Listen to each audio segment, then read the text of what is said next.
Good morning বন্ধুরা। আজকে আমি তোমাদের রজনীগন্ধার মাটি প্রস্তুত করে দেখাবো। এগুলো আমার কিছু পুরনো রজনীগন্ধা গাছ, এগুলো আমি রিপোর্টিং করে দেখাবো। রজনীগন্ধার মাটিটা খুব ভালো করে প্রস্তুত করতে হবে,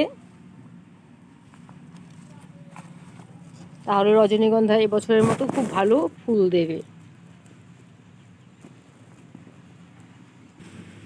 রজনীগন্ধার মাটি প্রস্তুত করার জন্য আমি নিয়েছি, এটা জমির মাটি, যেসব জমিতে ফসল হয় সেই সব জমির মাটি। এটা মাটিতে যদিও বালির ভাগ অনেকটাই বেশি আছে, তবুও আমি কিছুটা নদীর বালি নিয়েছি, কারণ রজনীগন্ধার মাটিটা খুব হালকা করে তৈরি করতে হয়।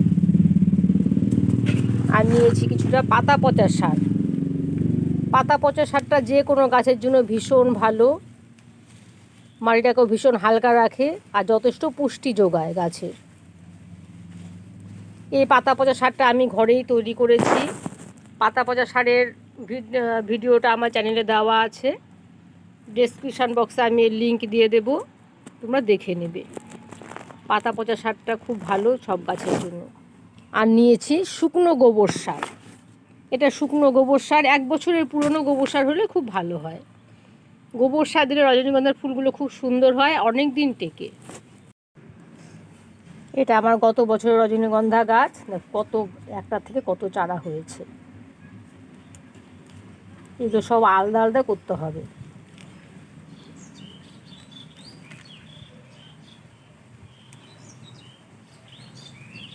এই বাল্বগুলো সব আলাদা আলাদা করে লাগাতে হবে।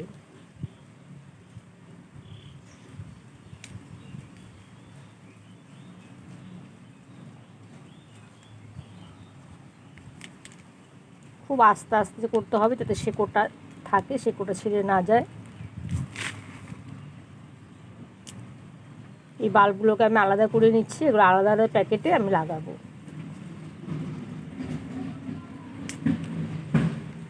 একটা গাছ লাগালে 1 বছর পরে অনেক বাল্ব তৈরি হয় রজনীগন্ধার।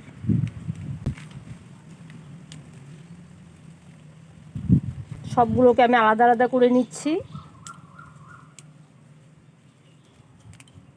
মেন গাছ এটা থেকে সবগুলোকে আমি আলাদা করে নিয়েছি।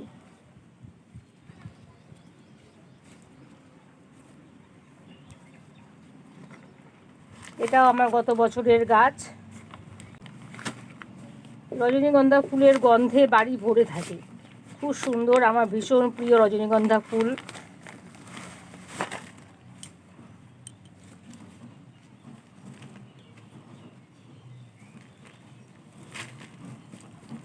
এটাও আমার গত বছরের গাছ।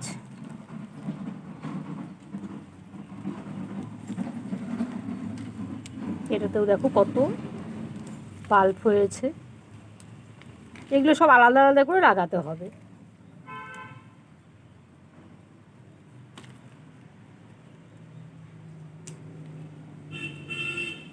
এটা মেন গাছ, দেখো আরও কত হচ্ছে বাল্ব, সাইডে সাইডে আরও কত হচ্ছে। এগুলো সবই আলাদা করে লাগালে, এই যে সবই আলাদা করে এগুলো লাগাতে হবে, রসুনের কোয়ার মতো। এগুলো সবই আলাদা করে লাগানো যাবে, ছোট ছোট প্যাকেটে লাগাতে হবে।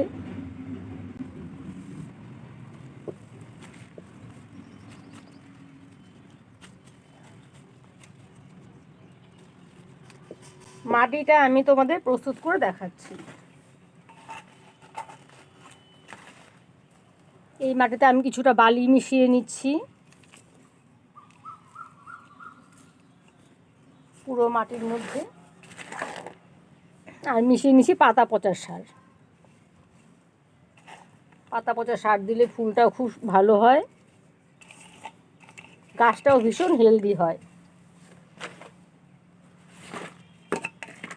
আর গোবর সার তো দিতেই হবে, গোবর সারের পরিমাণটা একটু বেশিই দিচ্ছি আমি।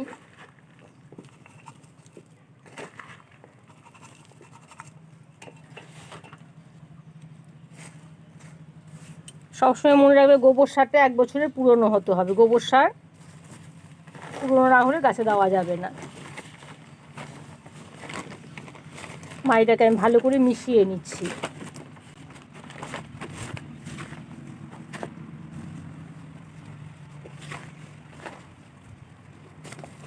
আমার যেহেতু প্রচুর রজনীগন্ধার বাল্ব,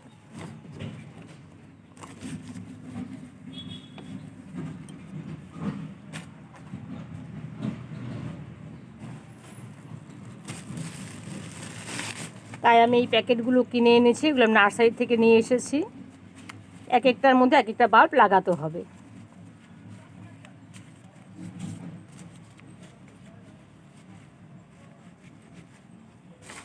অনেক চারা তৈরি করতে হবে, যেহেতু আমি সেলের জন্য তৈরি করছি, তাই আমার অনেক চারা তৈরি করতে হবে। আমার আরও রজনীগন্ধা অনেক গাছ আছে।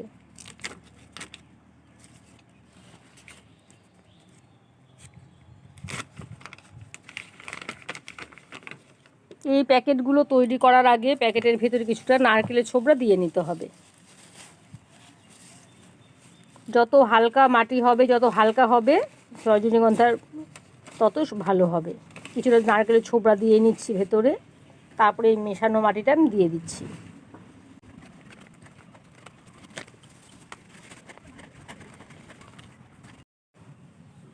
সবগুলো প্যাকেটে মাটি আমি ভরে নিয়েছি।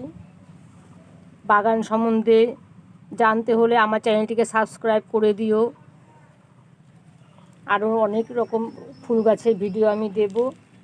এই যে একটা করে বাল্ব লাগিয়ে দিচ্ছি। রজনীগন্ধা যেহেতু বর্ষাকালের ফুল, তাই রজনীগন্ধা ফুলে প্রচুর জলের প্রয়োজন হয়। এটা বর্ষাকালে খুব ভালো ফুল হয়। এতে প্রচুর জল দিতে হবে, প্রতিদিনই জল দিতে হবে। এখন যেহেতু শুকনো দিন, প্রতিদিন এটাতে জল দিতে হবে। খুব ভালো করে গর্ত করে গাছটা লাগিয়ে আবার কিছুটা মাটি দিয়ে দিতে হবে।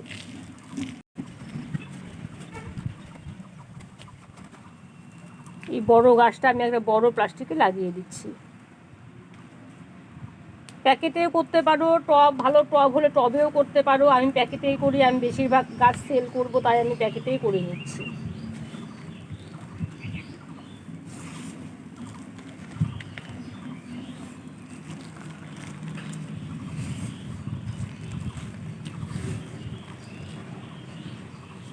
এই পদ্ধতিতে মাটি প্রস্তুত করে তোমরা রজনীগন্ধা গাছ লাগাও। রজনীগন্ধা ফুলের গন্ধ ভীষণ সুন্দর হয়, বর্ষাকালে খুব ভালো ফুল হয়। ঠিক আছে বন্ধুরা, আমার এই ভিডিওটি তোমাদের কেমন লাগলো জানাবে। আমার চ্যানেলটিকে সাবস্ক্রাইব করে দিও, আর লাইক কমেন্ট দিতে ভুলো না। ঠিক আছে, আজকের মতো এখানেই রাখছি। টাটা।